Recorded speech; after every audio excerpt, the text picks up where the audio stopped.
On today's show, the San Diego Padres keep up their little mini win streak thanks to a dynamite start from one Sir Matt Waldron, Jurickson Profar continuing to be a god, and holy dear Lord Almighty, this Padres bullpen is nasty. Let's talk about it.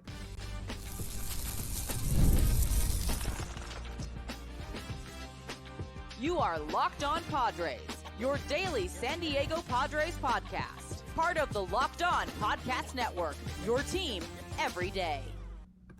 Greetings, ladies and gentlemen, and welcome to another edition of the Locked On Padres podcast, which is part of the Locked On Podcast Network, your team every day for Wednesday, May 29th. As always, I'm your host with sometimes, occasionally, but certainly not always the most, Javier Arraez. You can find me on Twitter at Javipeno, Javiipeno. You might be familiar with my other baseball work. You could go check that out at the website Just Baseball, fantastic website where I write a bunch of articles sometimes, and then also host a podcast called Baseball versus the World, which is about general baseball stuff. If you want more content from me, I'm not forcing you or anything. I'm not. But go check that out. It's in my bio on Twitter as well, and you can find all the links and stuff just for some general evergreen silly baseball topics.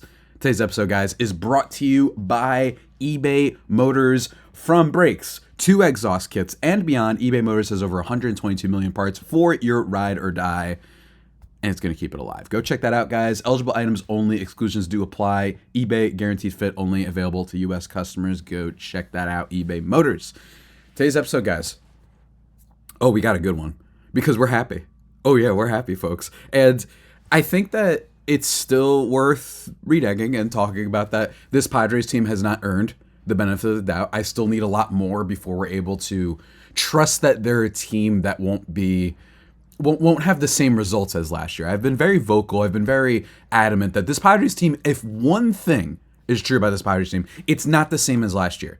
Like, just fundamentally on a team. Forget, like, the different players they have. Just fundamentally as a team, they're driving in more runs. They're doing better with runners in scoring position. And they've put together a bullpen that I think is really electric, which we're going to end the show talking about today. But first, guys, let's start with my guy. And forgot your name. YouTube commenters guy, apparently, who was like, maybe we should extend him for 5 years. Matt Waldron getting the start in this one. And he was electric. The thing with Matt Waldron is quite simple. When his knuckleball is working, it's genuinely awesome. And just excuse the numbers for a second.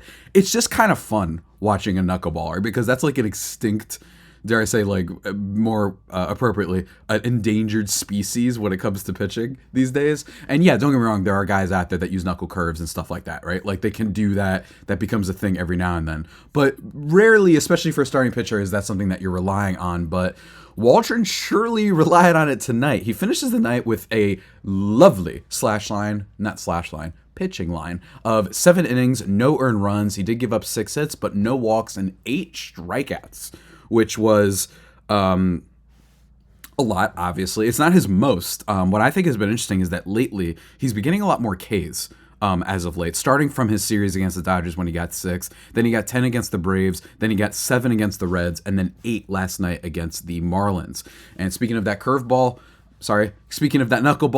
he was throwing it a whole lot. In fact, 55% of his pitches last night were a knuckleball, and he generated a lot of good stuff off of it. 31 swings, 11 whiffs on that knuckleball last night. Just had the Marlins looking silly. There's one that stands out to me. It's the Jake Burger strikeout, which I don't even know if it was like a great pitch, but Jake Burger just was clearly expecting something a little bit high. And instead it was high, but up right near his face, striking out on that one. He got Gordon. What's his name? Is it Derek Gordon? Nick Gordon. Thank you. I got him. I see Gordon and Marlins, and I'm thinking of D. Gordon, if anybody remembers that, the speedster that they used to have. Nick Gordon, he gets him to look really stupid on a bunch of strikeouts. He goes 0 for 4 with 3 strikeouts in tonight's game. Just really good stuff, including, no, don't get me wrong, it starts off not great. He does allow like a hard hit ball from Jazz Chisholm, but even still, really love to see it. Josh Bell gets a double, but that was like a weird sort of swing where he had to reach up and kind of hit it near his chin practically. So that was just good hitting, in my opinion, from Josh Bell. But for the most part, no real hard contact given up tonight outside of that one pitch to Josh Bell. He was really great. Max velocity of the night, like 91 miles per hour. In terms of the overall hardest hit balls of the night, only one. It was the Jake Burger single that he gets in the 4th inning. But other than that, and then the Josh Bell hit. And then that was basically it. This was an electric game for Matt Waldron, who has quietly put together a recent stretch lately. This start, 7 innings, no earned runs. Last start, 5 innings, 2 earned runs.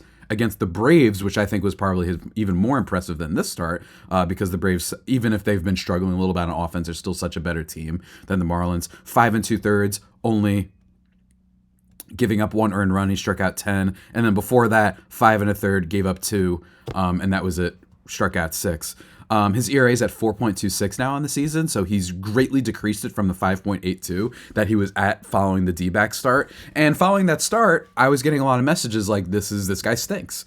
And my thing is, I just really, first of all, if your ERA goes from 4.35 to 5.82, it's clearly inflated by like one horrendous start that he had against the D-backs. And frankly, the D-backs have been so bad this year that like that might have been the only time that team showed up offensively. Seriously, like they've just not been very good this year. And neither have the Marlins. So that is worth pointing out that they haven't been very good. But bottom line, as a 5th starter, for you to have a game like that last night, that's still impressive.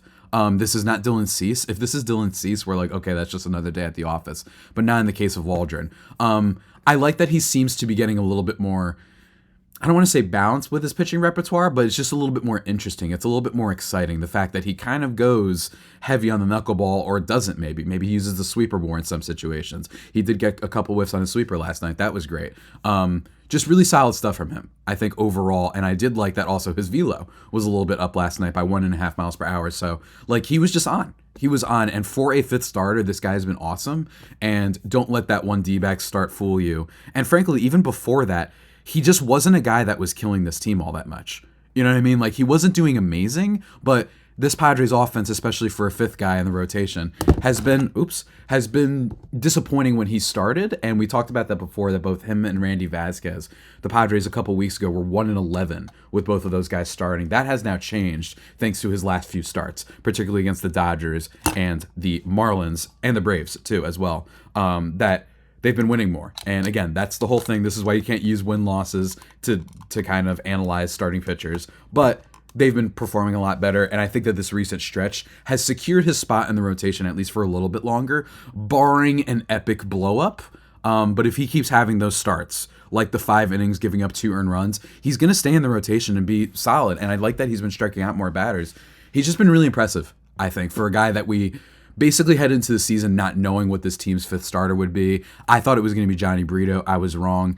And what I also love is, let's say Matt Waldron does fall apart, at least there's interesting, I should say. Maybe not necessarily exciting, but you've got Brito, you've got Vasquez, and potentially down the line, if need be, you have Adam Mazer, Robbie Snelling, who can make their debuts this year. This Padres team has depth, pitching-wise, especially.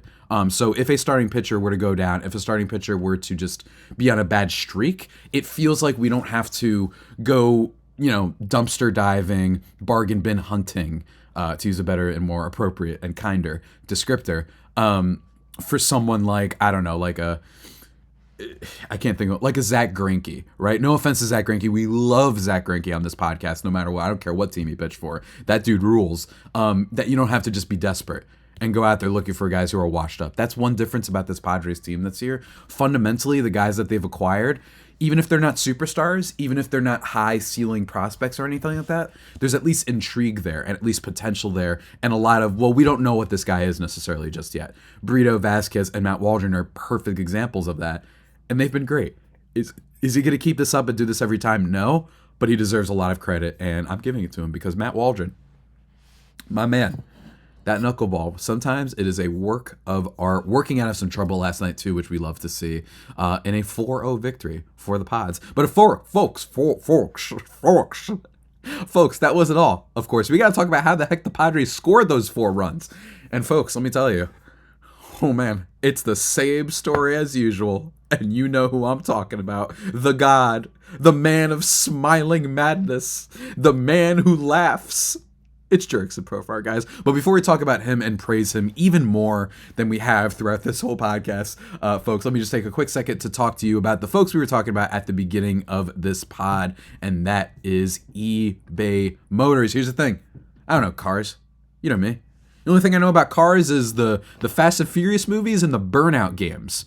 Yeah, you guys ever play the bird out games? Those games are awesome. But let me tell you, you don't want to be like the bird out games because those games are all about crashing and cars falling apart and whatnot. And with eBay Motors, your cars will not fall apart because they have whatever item you need. Everything from superchargers, roof racks, exhaust kits, LED headlights, new carpet, all sorts of stuff they've got over at eBay Motors. And whether you're into speed, power, or style, they have you covered with over 122 million parts for your number one ride or die. You'll always find exactly what you're looking for. And with eBay's guaranteed fit, you just use that little system of theirs, that little macho, what's it called? That little doohickey. You use that and they show like the little green check next to the parts that you're selecting. And that way it tells you whether or not it'll be suitable for your vehicle. So don't worry if you don't know anything like me. You know what I mean? And then you could just get whatever part you need. It'll tell you if it fits and you get it back or your money back. Because eBay, guess what? With them, you're burning rubber, not cash, folks. With all the parts you need at the prices you want, keep your ride or die alive at ebaymotors.com. Eligible items only, exclusions apply. eBay guaranteed fit, only available to U.S. customers. Go check it out.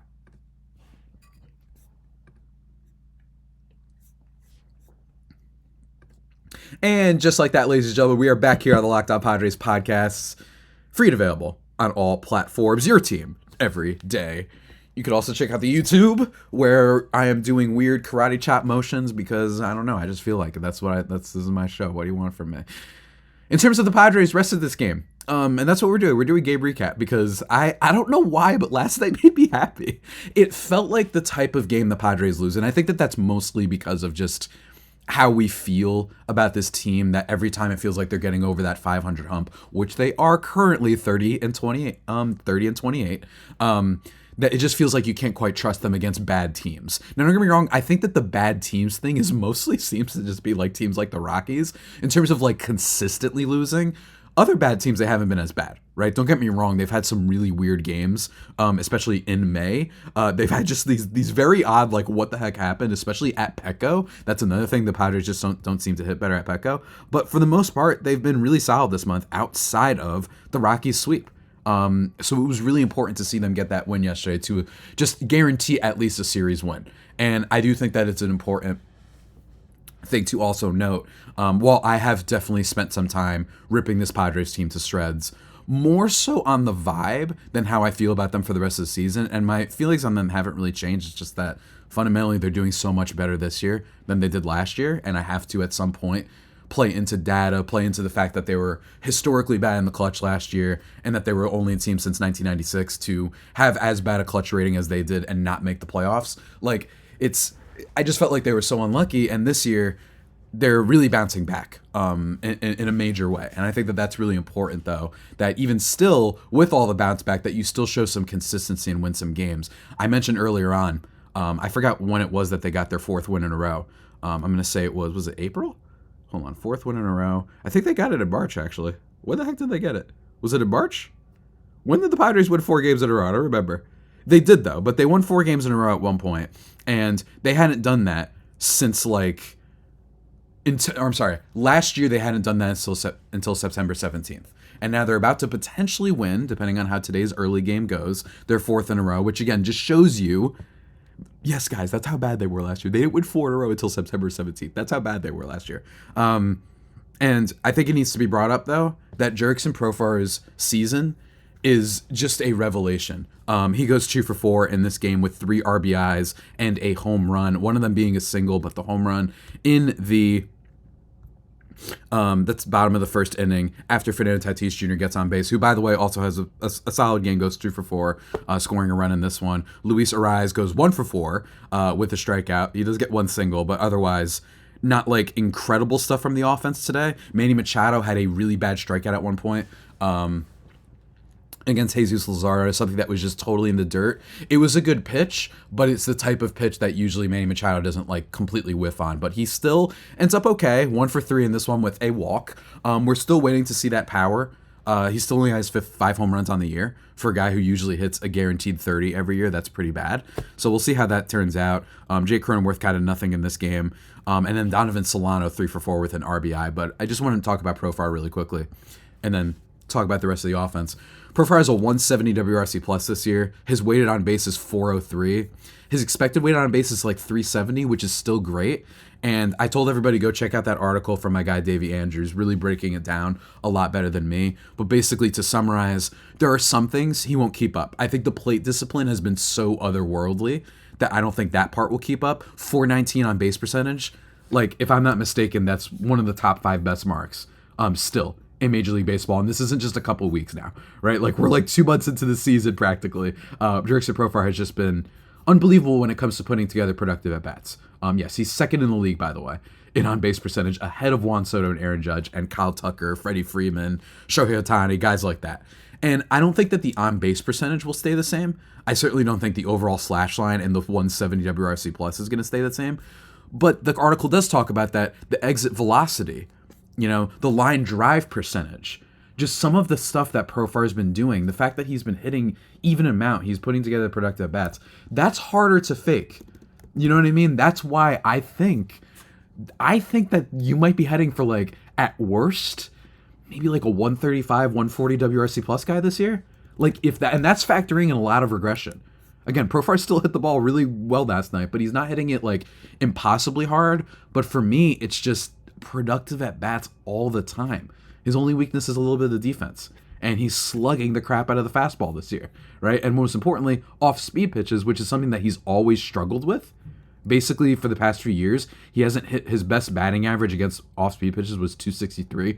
Otherwise, last year was 156. Year before that was 118. Year before that was 200. Year before that was 214. This year he's hitting 400.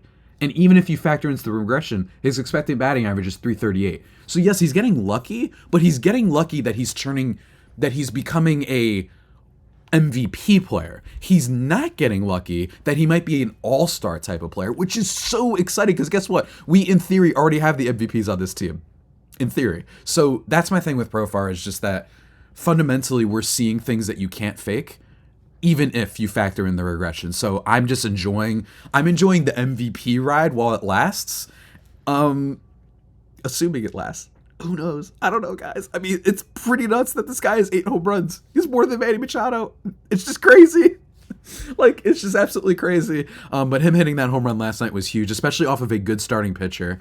And it wasn't a lucky home run either, by the way. Again, speaking to what I'm saying, which is just that some of this just isn't luck on Profar's part. It was the 4th hardest hit ball of the night, 960 expected batting average, 20 out of 30 ballparks. It was considered a home run according to Baseball Savant, which is not 30 out of 30, but it's still dang good. In fact, he actually hit a ball later that was apparently to Baseball Savant 1 out of 30 ballparks. It would have been a home run. So shouts to wherever that one. It was a flyout, so that's just funny. In this game, though, overall, that was the big hit. And then Donovan Solano with an RBI and goes 3 for 4 in this game. Low-key been really solid for the Padres, by the way, is Donovan Solano. In terms of WRC plus on this team, it's kind of hilarious to look at who the best players have been because it's been Matthew Batten, although he doesn't count. He had like 1 game. Donovan Solano is currently 1. He also kind of doesn't count because he hasn't played a lot, but 199 WRC plus for the Padres so far. He's good for .6 FWAR. That's crazy. Like, what? Like, he's been absolutely unbelievable. And actually made a nice play, by the way, on a dribbler last night, which I love to see.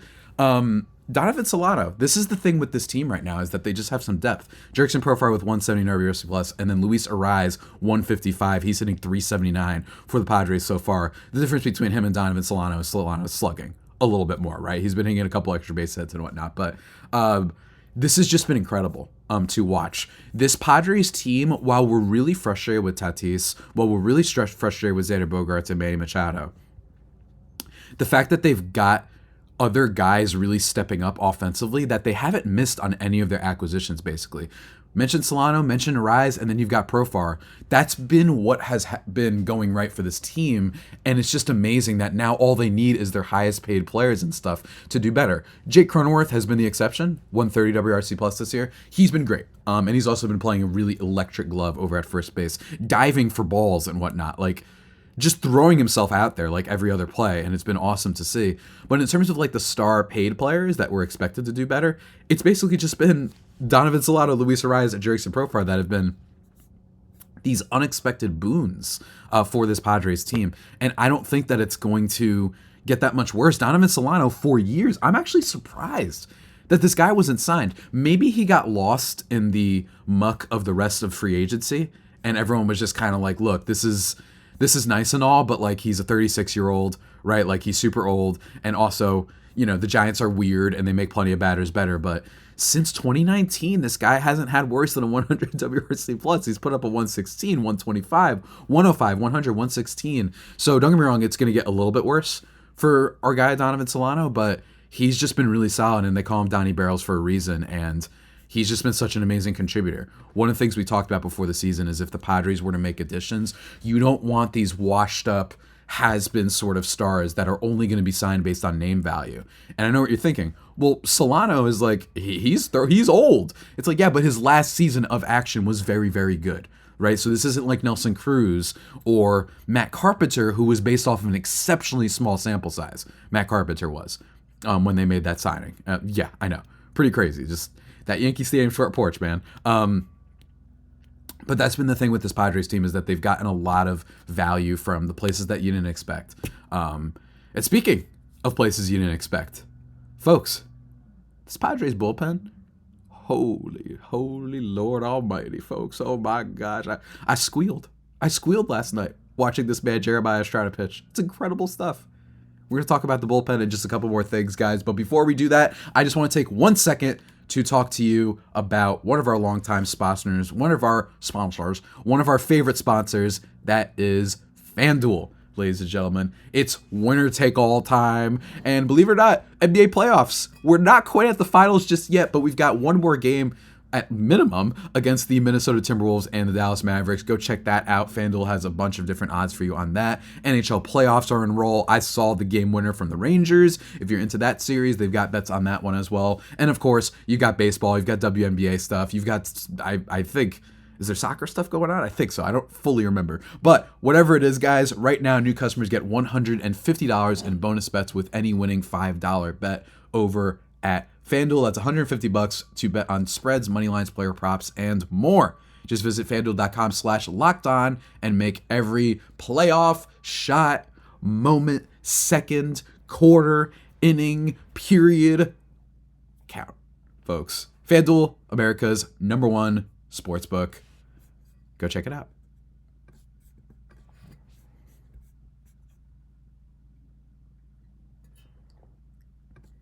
And just like that, ladies and gentlemen, we are back here on the Locked On Padres podcast, the only pod that may be better than the Padres themselves. I usually save that for the end of the podcast, but lately I've been bad at saying at the end of the podcast, so we're saying it right now.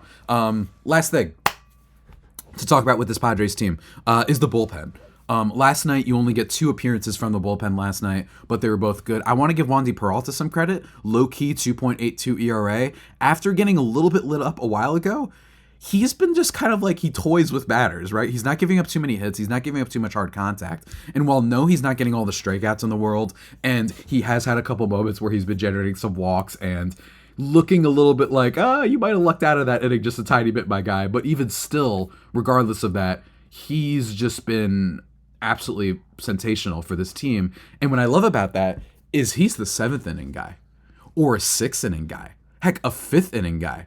And that's what's so great about this team, and why, when the Padres bullpen exploded against the Rockies, when Anilda Santos and Yuki Matsui were giving up runs in like 3 straight starts, when Adrian Morejon was giving up some runs, this is why I didn't panic. Because number one, it's hard for me to panic about bullpens sometimes, especially when you know that there are good pitchers in there. If you have nothing, chances are, if your bullpen's like really bad, you're probably just one of the worst teams in the game. And usually you're a team that's not really planning on competing right now. You know what I mean? Like, that's just what I've noticed. Like, I don't care if the White Sox bullpen is bad. Like, yeah, they're just a bad team, if that makes sense.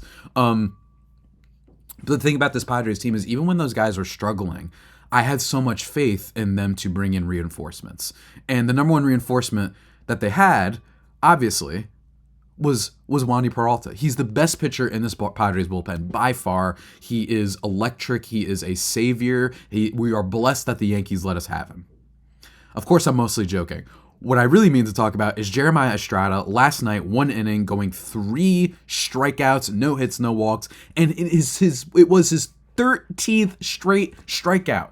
The last 13 batters he's faced have been strikeouts. He has been a dog out of this Padres bullpen, 0.55 ERA on the season. And in terms of stuff, I'm not saying results, and I do think it's worth bringing in the clutch factor and standing into games and getting saves. In terms of just like the stuff, the raw stuff, Estrada's stuff has impressed me more than Robert Suarez. Just because of the amount of strikeouts he's getting, the velo he's putting out, and just not really giving up.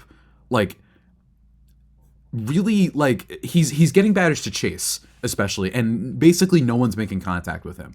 The only thing about him is it is a small sample size, or smaller sample size, I should say. I still want to see a little bit more from him because he's only pitched 16 and a third innings so far this year. But I do think that it is impressive how much he's improved. And what I like about Jeremiah Estrada is that he was a guy we were told was improving. So it's not quite out of nowhere. He was starting to become an intriguing prospect back over the winter. People were talking about, hey, Estrada's like, this guy might be something. He's figured it out. It seems like he's balanced out. He's increased the velocity of his fastball. His slider is a lot better, which he's been throwing 21.6% of the time. Just a better overall pitch mix, and trusting other pitches aside from his fastball.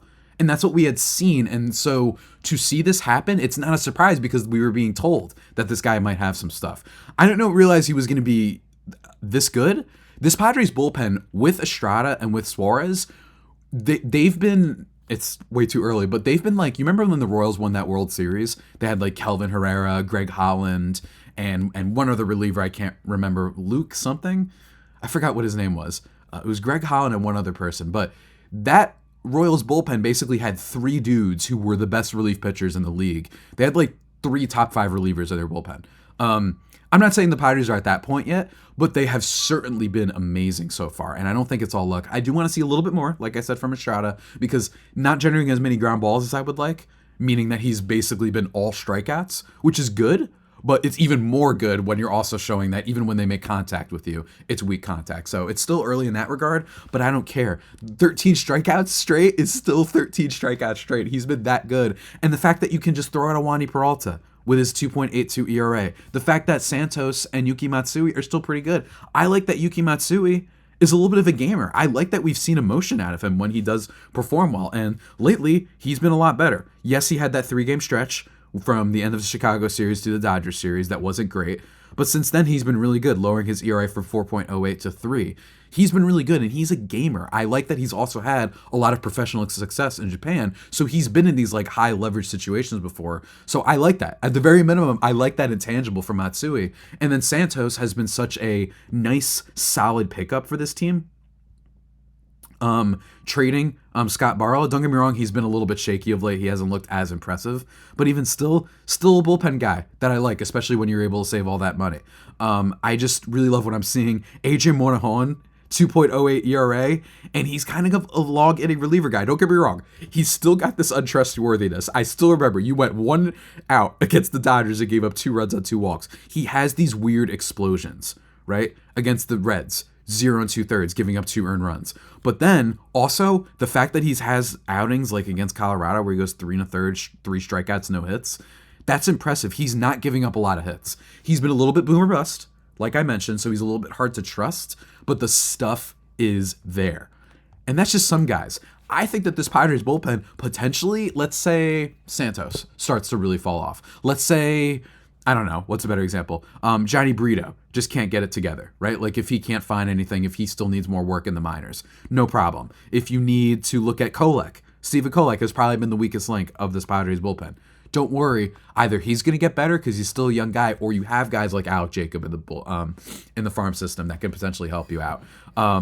This is exciting, man. I think the Padres bullpen's legit. It was one of the things we talked about preseason that I really thought was an X factor. I love how much they retooled it. And AJ Preller, while he has a lot of problems with doing too much when you don't need to do too much, I really do think, and I said this before this offseason, he has not gotten a lot of credit for retooling this Padres bullpen and giving them good value basically every year. Don't get me wrong, last year was bad, but it was a lot of fluke. But this is a guy, he found Robert Suarez in the first place. Guys, Suarez was like hated. Not hated, but everyone was like, who?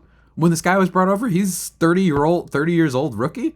They brought him in and he succeeded. Luis Garcia, while he was bad last year, succeeded really well that first year. He's had a really good eye for finding good bullpen stuff, especially considering that they haven't always had like a closer.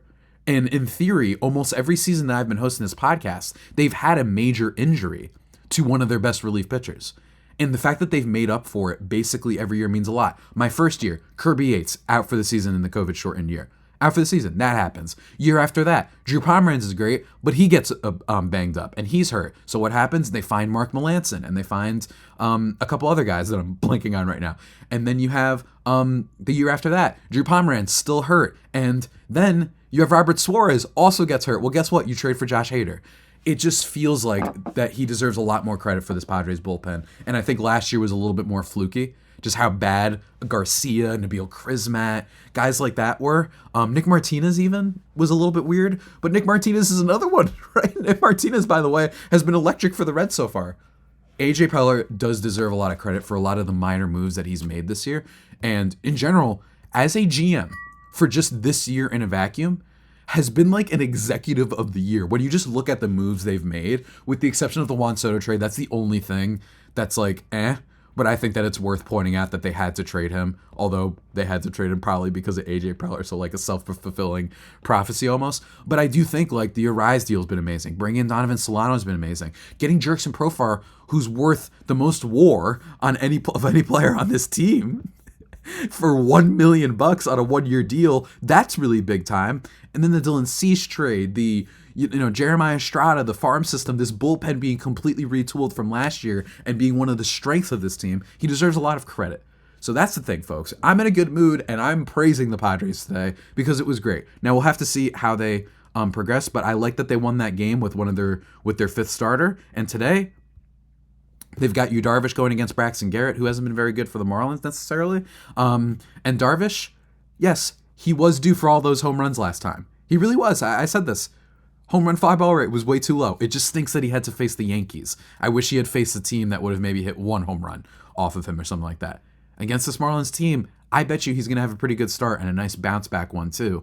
And then they get a break tomorrow, and then they face off against the Royals. So here's what I want to say. Even if they don't get the sweep today, just keep the faith that the numbers and the performances of players have been good. I know they're frustrating. I know. But just in general, there is way too much evidence to even if they were to lose today. Frankly, if they were beaten in a series by the Royals this weekend, I would still say there's so much evidence to not just immediately after one series developments to go, rebuild time. There's too much stuff going right for them so far.